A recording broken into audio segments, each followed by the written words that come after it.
Para a gente falar do futuro do trabalho, de alguma maneira, eu tenho que dizer para você uma coisa tensa que o Edgar Morin fala, por causa do universo significante que a gente passa, por causa do universo extremamente acelerado que nós passamos, a disrupção digital, e esse é o meu recorte, a gente passa a ter que lidar com coisas que não têm precedentes históricos. O que acontece? Eu não vou discutir currículo, porque se você ainda tem um, eu sugiro que você joga fora daqui a pouquinho no próximo intervalo. Topa?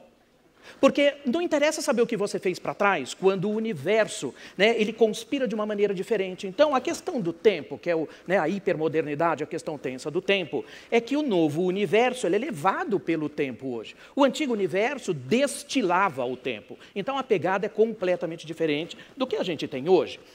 Então, a tradicional dinâmica competitiva que a gente tem hoje é completamente diferente do que as empresas, de alguma maneira, operam. Por quê? O que tem no centro é uma carga violentíssima de mudança, como se fosse uma bomba de nêutrons. Nunca a gente viveu tanta mudança todo o tempo por causa desse ambiente exponencial que a gente vive. E temos três coisas que não conseguimos reconhecer. Primeiro, a velocidade exponencial, a amplitude das mudanças e a profundidade que ela está acontecendo. Nunca passamos por isso em toda a humanidade. Isso faz com que as equações de trabalho mudem, mas de forma muito radical, comparando com o que a gente foi num passado bastante recente. As empresas que vão sobreviver no século 22, o 21 para o 22, serão aquelas que vão conseguir fazer coisas muito simples. Primeiro, pensar de forma digital. Não pensamos, pensamos de forma analógica. Ter uma identidade digital, não pensamos nenhuma. E que possam criar uma economia digital. De alguma maneira, todo mundo quer criar uma economia digital, mas não quer pensar digital. E aí, na transformação digital, as pessoas e as empresas cometem crimes gravíssimos. Falam assim, você faz transformação digital? Elas, sim, já tendo clientes no Facebook. Que não é nada disso que eu estou falando. Oi, alô, pelo amor de Deus, não é isso que a gente está falando. Ter presença digital é muito diferente do que fazer transformação digital, onde a gente tem fronteiras entre o mundo físico, o mundo biológico, e o mundo digital, que passa a ser uma instância única. Por que a gente hoje fala que até os próprios wearables está deixando já de ter alguma expressão, porque a gente já está discutindo internables, quando a gente vai ter coisas, robôs de vestir internos, porque a gente já não reconhece mais. Carne in vitro, peixe in vitro. Você está preparado para comer um bife de uma vaca que não existe? Topa? Eu já sei que a sua mente armou uma armadilha. Assim, não tem gosto de corrimão de escada de rodoviária. Não. Isso é uma imagem mental que você faz porque a sua cultura não te permite a isso. Então, de alguma maneira, a gente vai ter, sim, mudanças muito radicais no conceito de trabalho. E aí a gente traz aqui uma nova pegada, que nos próximos 20 anos, e esses são dados da Universidade de Oxford, que já fala que 57% dos empregos em escala global já serão tomados por robôs.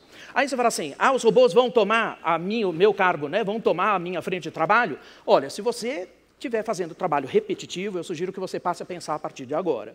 Faz trabalho repetitivo, você pode ter certeza que os robôs sim tomarão o seu lugar. O que vem pela frente, essas profissões novas, completamente novas, que a gente está vendo que são divertidas.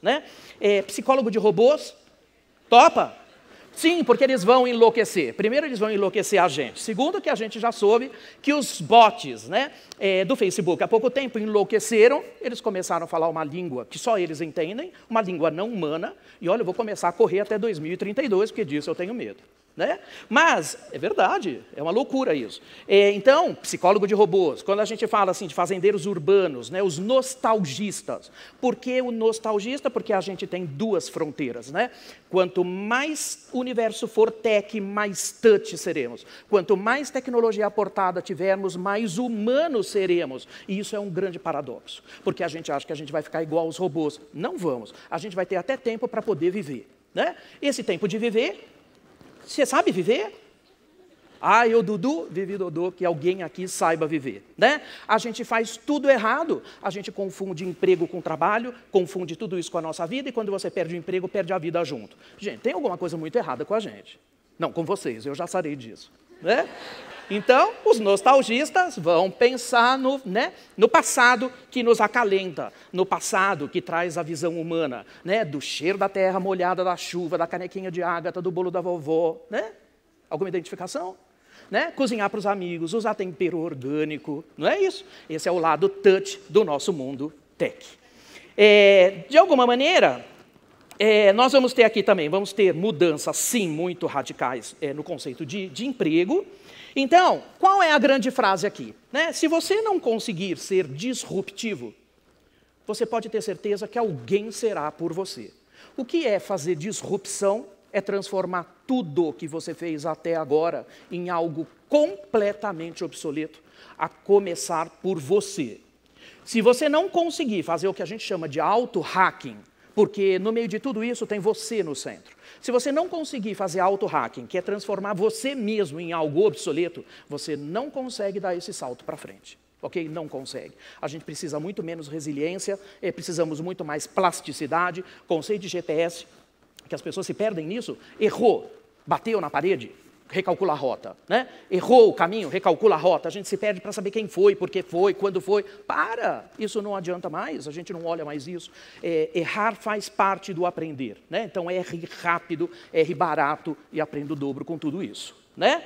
É super simples a gente fazer isso, né? Para o futuro, o que a gente tem? Profissionais muito mais independentes, muito menos chefes. Gente, tudo de bom isso, porque a gente se livra dos chefes para sempre, né? Tchum, aperta o botão e eles somem. Né? Vamos ter muito mais tutores, muito menos chefes, mentores também vamos ter. Né? A gente sai para o mundo da colaboração de uma forma muito mais turbo quando a gente ainda tem uma batida da competição. A competição já não serve mais. Se você pega tudo aquilo que é filme hoje, que a gente vê de super-heróis, né? E vocês devem ver também filmes de super-heróis, vocês podem ver que ninguém mais usa conceito de super-herói sozinho. Já viram? Todo mundo ataca em bando. Já viram isso? Porque são skills complementares. Mas, se você pensa que é muito fácil ser super-herói, você tem que ter certeza que todo super-homem tem sua criptonita e você ainda vai ter que vestir a cueca em cima da roupa e ainda vai ter que voar. Né? Então, não é tarefa fácil para a gente. Né? Preciso de grandes descentralizadores, ao contrário de gente que quer ter tudo na mão, grandes realizadores. Eu quero ter muito menos currículo e muito mais valores intrínsecos. O que eu olho para você é o que você significa, não é o que você faz. Eu quero saber qual é o teu poder de hacking para frente. Se eu não tenho precedentes históricos, para que eu vou querer ver o seu currículo? Então, a gente vai ter também, né, vida e trabalho se fundem, trabalho é a extensão da vida, remuneração é consequência e a maior influência que a gente tem é residual de tudo aquilo que a gente consegue. Né? Então, não me interessa saber o que você faz, só me interessa saber o que você significa. É com esse eixo que eu vou me conectar e não o contrário. Né? Bom, de alguma maneira, eu queria dizer isso para vocês, eu deixo aqui um super recado para todo mundo.